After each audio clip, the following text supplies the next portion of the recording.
Bir ağaca yumruk atıp kendimize küçük bir ev kuruyoruz. Onlarca oyuncunun arasından atlayıp hayatta kalan son takım olmaya çalışıyoruz. Bataklıkların içinde doğaüstü yaratıkların izini sürüyor, kadim güçlerin savaşına katılıyor, cennet ile cehennemin arasında kalmış bir dünyayı kurtarmaya uğraşıyoruz. Peki bütün bunları gerçekten ilk kez mi görüyoruz? Yoksa oyunlarda yaşadığımız hikayelerin bir kısmı bizde klavye ya da oyun konsoluna dokunmadan yüzyıllar önce yazılmış mıydı? Bugün oyunların doğrudan uyarlandığı kitaplardan söz etmeyeceğiz. Buradaki eşleşmeler birebir olay benzerlikleri üzerinden de kurulmayacak. Bunun yerine oyunların altında yatan duygulara, düşüncelere ve eski hikaye damarlarına bakacağız.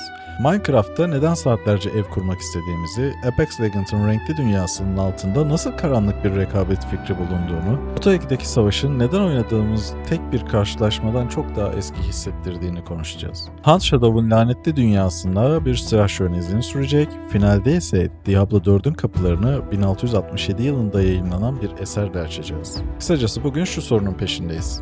Bu oyunları okudunuz mu? Kelimelerle kurulan dünyalardan piksellerle kurulanlara uzanan bu yolculuk hoşunuza gidiyorsa kanala abone olmayı, videoyu beğenmeyi ve oyunlarla kitaplar arasında bağ kurmayı seven arkadaşlarınızla paylaşmayı unutmayın. Şimdi ilk durağımız için bomboş bir dünyaya gidiyor ve işe her zamanki gibi ağaç yumruklayarak başlıyoruz. Minecraft'a başladığınızda sizi bekleyen büyük bir görev listesi yoktur. Dünyayı kurtarmanız gerektiğini söyleyen uzun bir konuşma dinlemezsiniz. Size hangi yöne gitmeniz gerektiğini gösteren büyük bir ok da bulamazsınız. Etrafınıza bakarsınız, bir ağaç görürsünüz, birkaç parça odun toplarsınız. Hava kararmadan önce kendinize küçük bir sığınak hazırlamaya çalışırsınız. İlk geceniz çoğu zaman gösterişli bir kalede değil, toprağın içine açılmış küçük bir delikte veya aceleyle yapılmış dört duvar arasında geçer. Sonra bu küçücük alanı geliştirmeye başlarsınız. Bir yatak koyarsınız, sandıkları düzeltirsiniz, yakınlarda bir tarla açar, hayvanları toplar ve yabancı olduğunuz dünyayı yavaş yavaş kendi evinize dönüştürürsünüz. Minecraft'ın resmi tanımı da oyunun merkezinde keşfetmeyi, geceyi atlatmayı ve hayal edebileceğiniz şeyleri inşa etmeye yerleştiriyor. Fakat oyuncunun kurduğu dünyayı değerli yapan şey yalnızca sınırsız üretim imkanı değil. O dünyadaki her parçanın kendi emeğimizle elde edilmiş olması. Minecraft'ı seven biri için önereceğimiz kitap bu nedenle bir macera romanı değil. Henry David'in Walden'i. David, modern hayatın kendisine dayattığı ihtiyaçlardan uzaklaşarak Walden Gölü kıyısında kendi elleriyle kurduğu bir kulübede yaşamayı deniyor. Kitap boyunca doğayla ilişkisini, çalışmayı, sahip olmayı ve insanın gerçekten neye ihtiyaç duyduğunu sorguluyor. Walden, dünyadan tamamen kopup herkesten saklanmayı anlatan romantik bir kaçış hikayesi değildir. David'in asıl derdi hayatın ne kadarının gerçekten bize ait olduğunu görmektir. Bir evi büyütmek için hayatımızı mı harcıyoruz? Yoksa yaşayabileceğimiz kadar bir alan zaten bize yeterli mi? Sahip olduğumuz şeyler hayatımızı kolaylaştırıyor mu? Yoksa bir noktadan sonra biz mi onların bakımını yapmak için yaşıyoruz? Eserin merkezinde sade yaşam, özgürlük, sahip olduklarımızla kurduğumuz ilişki ve insanın doğayla iletişimi yer alıyor. Minecraft ile Walden arasındaki bağ tam olarak burada ortaya çıkıyor. Oyunda elmas zırhlar, devasa yapılar ve otomatik sistemler kurabilirsiniz. Fakat günün sonunda birçok oyuncunun en fazla bağlandığı yer ilk yaptığı küçük evdir. Çünkü o ev kusursuz değildir ama size aittir. Malzemelerini siz toplamış, gecenin tehlikesinden oraya sığınmış ve bomboş bir dünyanın içinde kendinize ait güvenli alanı ilk kez orada oluşturmuşsunuzdur. Minecraft, Walden'in sorduğu soruyu bloklarla yeniden sorar. Her şeye sahip olabileceğiniz bir dünyada gerçekten neye ihtiyacınız var? Apex Legends son derece renkli bir oyun. Karakterlerin kendilerine özgü yetenekleri, kişilikleri, geçmişleri ve oynanış biçimleri var. Karşılaşmalar hızlı ilerliyor. Hareket etmek, doğru zamanda çatışmaya girmek ve takım arkadaşlarınızla uyum sağlamak gerekiyor. Ancak bütün bu renklerin altında oldukça acımasız bir fikir yatıyor. Bir grup insan aynı alanı bırakıyor ve karşılaşma geriye yalnızca tek bir takım kalana kadar devam ediyor. Apex'in klasik Battle Royale karşılaşmaları 60 oyuncuyu bir araya getiriyor. Oyunun dünyasında karakterlerin kişisel geçmişleri ve Apex Game'e katılma nedenleri üzerinden genişliyor. Yani arenaya giren kişiler yalnızca seçtiğimiz sınıflardan ibaret değil, her birinin o yarışmanın içinde bulunmak için başka bir nedeni vardır. Apex Legends oynarken bunu çoğu zaman sorgulamıyoruz. Haritada iyi bir noktaya inmeyi, silah bulmayı ve rakiplerden önce avantaj kazanmaya çalışıyoruz. Elenen oyuncular istatistiklere dönüşüyor. Hayatta kalan Kalan son takım olduğunuzda ise ekranda zaferinizi ilan eden yazıyı görüyorsunuz.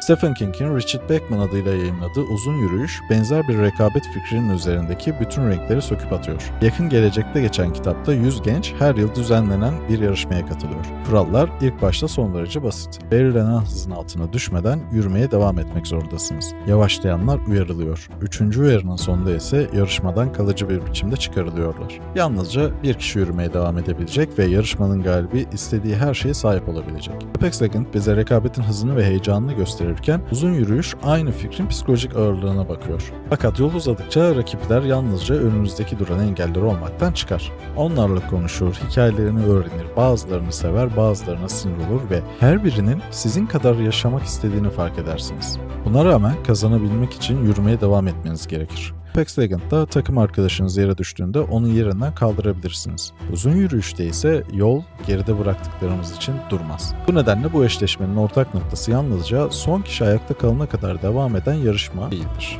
İki eserde kazanmak ile hayatta kalmak arasındaki çizgiyi sorgular. Bir noktadan sonra neden devam ettiğinizi unutabilirsiniz. Ödül için mi, diğer insanları geçmek için mi, yoksa bu kadar ilerledikten sonra durmayı artık kendinize yakıştıramadığınız için mi? Apex Legends size zafer ekranını gösterir, Uzun Yürüyüş ise o ekranın arkasında kalanları düşündürür. Dota 2'yi dışarıdan izleyen biri için ekrana yansıyanlar oldukça basit görünür. İki taraf vardır, takımlar koridorlarda ilerler, rakipleri alt eder ve karşı tarafın kulelerini yok etmeye çalışır. Fakat Dota'nın karakterlerine ve arka plan hikayelerine baktığınızda karşılaşmanın sınırları hızla genişler. Aynı savaş alanında büyücüler, şövalyeler, iblisler, ejderhalar, ruhlar ve gerçekliğin temel güçleriyle bağlantılı varlıklar bulunur. Volve'de Dota'nın kahraman havuzunu büyücülerden savaşçılara ve düzenbazlara uzanan son derece geniş bir topluluk olarak tanımlıyor. Arkvarda'nın resmi hikayesine göre Radiant ve Dire arasındaki savaş dünyanın en eski ve güçlü varlıklarına kadar uzanıyor. Yani oynadığımız her maç yalnızca 5 kişilik iki takımın mücadelesi değildir. Savaş alanındaki kahramanların çoğu kendi dünyalarından gelen çok daha büyük çatışmaları da beraberinde getirir. Tolkien'in Silmarillion'u da tek bir kahraman yolculuğunu anlatmaz. Bu kitapta dünyanın yaratılışını, ilk büyük güçlerin ortaya çıkışını, elflerin uyanışını, insanların başlangıcını, Morgoth'a karşı verilen savaşları ve sonraki çağları şekillendirecek büyük kırılmaları okuruz. Silmarillion'un yapılması ve çalınması, elflerin isyanı, edilen yeminler, tanrısal güçlerin kararları ve nesiller boyunca süren savaşlar birbirine bağlanır. Eseri Orta Dünya'nın yaratılışından başlayan elflerin, insanların ve ilk büyük savaşların tarihini anlatan geniş bir anlatı olarak tanımlanıyor. Dota 2 ile Silmarillion arasındaki bağ ikisinde de elfler ya da büyücülerin bulunması değildir. Asıl benzerlik bugünkü savaşların nedenini anlamak için çok daha eski bir zamana bakmak zorunda olmamızdır. Dota'da seçtiğimiz kahramanlar bizim için yaklaşık 1 saat sürecek bir karşılaşmaya girer. Fakat o kahramanların taşıdığı öfkeye bağlı olduğu güç veya peşinden gittiği amaç çok daha eski olabilir. Silmarillion'da da bir savaşın sonucu yüzlerce sayfa önce edilen bir yemine, işlenen bir ihanete veya başka bir çağda verilen yanlış bir karara bağlanabilir. Bu dünyadaki kötülük bir sabah ansızın ortaya çıkmaz. Yavaş yavaş biçim kazanır. Gururla, kıskançlıkla, sahip olma arzusuyla ve gücü kontrol edebileceğine inanan insanların seçimleriyle büyür. Bu yüzden Dota 2 oynarken aslında yalnızca bir savaşın sonucunu belirlemiyoruz. Her defasında sonunu tam olarak göremediğimiz kadim bir tarihin küçük bir bölümünü yeniden oynuyoruz. Silmarillion da bize şunu hatırlatıyor. Bazı savaşlar, savaşacak kahramanlar daha doğmadan çok önce başlamıştır.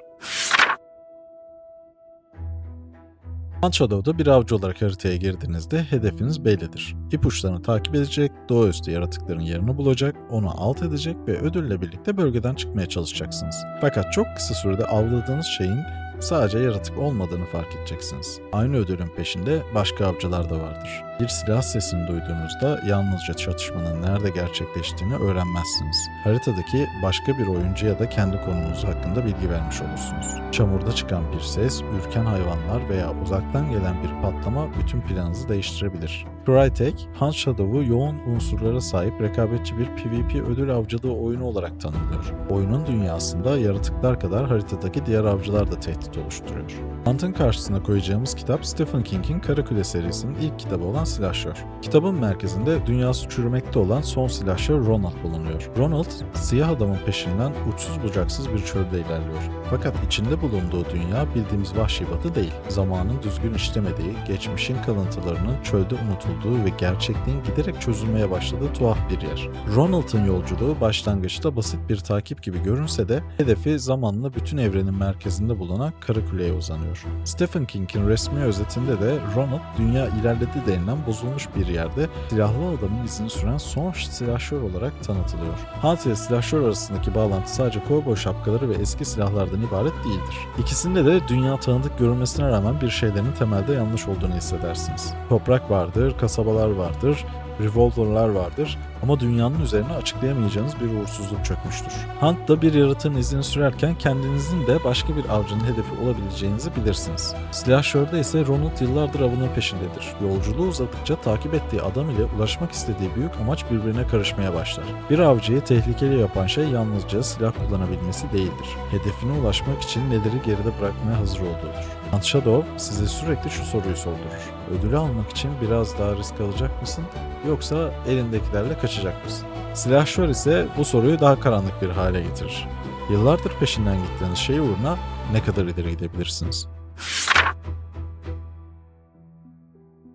Diablo 4'ü ilk bakışta karanlık bir aksiyon rol yapma oyunu olarak görebiliriz. Kasabaları tehdit eden yaratıkları öldürür, zindanlara girer, daha güçlü eşyalar bulur ve karakterinizi geliştirirsiniz. Fakat Diablo 4'ün hikayesini güçlü yapan şey karşımıza çıkan canavarların sayısı değildir. Sanctuary'nin nasıl kurulduğudur. Cennet ile cehennem arasındaki sonsuz savaştan kaçan melek Inarus ve iblis Lilith iki tarafında ulaşamayacağını düşündükleri yeni bir dünya yaratır. Bu dünya Sanctuary'dir. İnsanlık da meleklerle iblislerin birleşmesinden doğan bu isyanın mirasını taşır. Sanctuary, cennetin mutlak iyiliği ile cehennemin mutlak kötülüğü arasında kurulmuş tarafsız bir alan değildir. Daha en başından korku, yasak, kaçış ve başkaldırılar üzerine inşa edilmiştir. Blizzard'ın resmi anlatımında da Sanctuary, cennet ile cehennem arasında doğan ve kökü bir isyana dayanan kırılgan bir sığınak olarak tanımlanıyor. Inarus ile Lilith'in Sanctuary'nin yaratılışındaki rolü oyunun sonraki hikayelerinde de şekillendiriliyor. İşte tam bu noktada 1667 yılına John Milton'ın Yitirilen Cennet adlı büyük destanına gidiyoruz.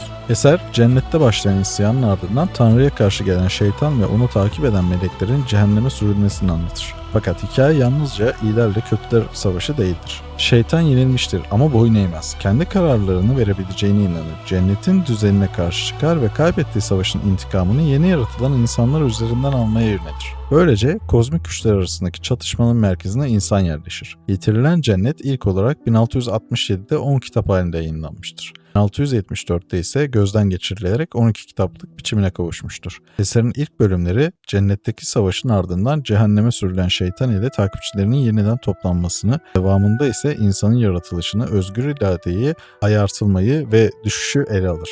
Diablo 4 ile Yitirilen Cennet birebir aynı hikayeyi anlatmıyor. Lilith, Milton'un eserinde ana karakterlerden biri değil. Inarus da şeytanın Diablo evrenindeki doğrudan karşılığı değil. Fakat iki eserin beslendiği temel sorular şaşırtıcı derecede yakın. Yaratıcınıza karşı gelmek sizi özgür mü yapar? Yoksa kendi gururunuzun tutsağına mı dönüşürsünüz? İnsanlık kendisini aşan güçlerin planları arasında özgür iradesini koruyabilir mi?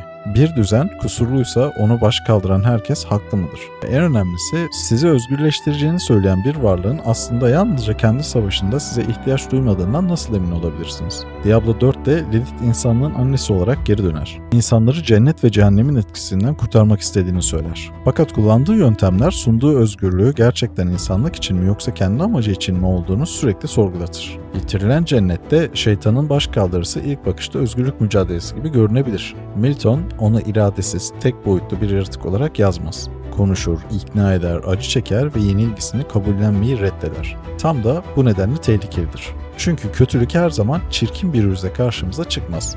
Bazen özgürlükten söz eder, bazen bizi küçümseyen bir düzene karşı yanımızda olduğunu söyler. Bazen de önümüzde diz çökmemizi istemediğini, yalnızca kendi gücümüzü keşfetmemiz gerektiğini fısıldar. Diablo 4 oynarken Lilith'in söylediklerinde haklılık payı bulmanızın nedeni de budur. Cennetin insanlığa gerçekten değer verdiğini söylemek zordur. Cehennemin ise istediği şey zaten bellidir. İnsanlık ise kendisini yaratan güçlerden hiçbirine tam olarak güvenmez. Bu nedenle Diablo 4'te verdiğimiz mücadele basitçe cennetin yanında cehenneme karşı savaşmak değildir. insanların kendisini bir araç olarak gören bütün büyük güçlere rağmen ayakta kalma çabasıdır. Yitirilen cennette yüzyıllar önce benzer bir çatışmanın kapısını açmıştır. İsyan ile kibir, itaat ile özgürlük, kader ile irade arasındaki çatışma.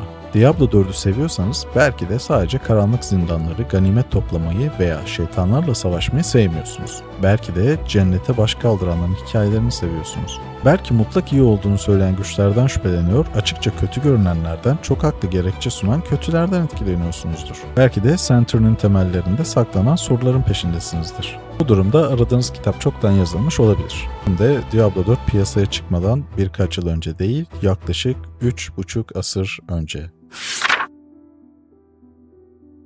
Oyunlar bize yeni dünyalar sunuyor. Fakat o dünyaların içinde hissettiğimiz korkular, arzular ve çatışmalar çoğu zaman sandığımızdan çok daha eski. Minecraft'ın bloklarının altında Walden'in sade yaşam arayışı var. Apex Legends'ın hızlı karşılaşmaların arkasında uzun yürüyüşün acımasız rekabeti bulunuyor. Dota 2'nin savaş alanı Silmarillion gibi kahramanlardan çok daha önce başlayan kadim mücadeleleri hatırlatıyor.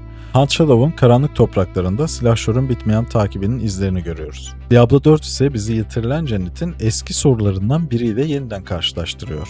İtaat etmeyi reddeden herkes gerçekten özgür müdür? Bu eşleşmeler oyunların doğrudan bu kitaplardan uyarlandığı anlamına gelmiyor. Fakat hikayenin biçimleri değişse de insanı etkileyen temel soruların yaşamaya devam ettiğini gösteriyor. Bir zamanlar parşömenlere, sonrasında kitap sayfasına yazılan hikayeleri bugün ekranlarımızda oynuyoruz. Peki siz bu oyunlardan hangisini okudunuz? Ya da oynadığınız bir oyunun edebiyattaki karşılığı sizce hangi kitap olurdu? Yorumlarda buluşalım.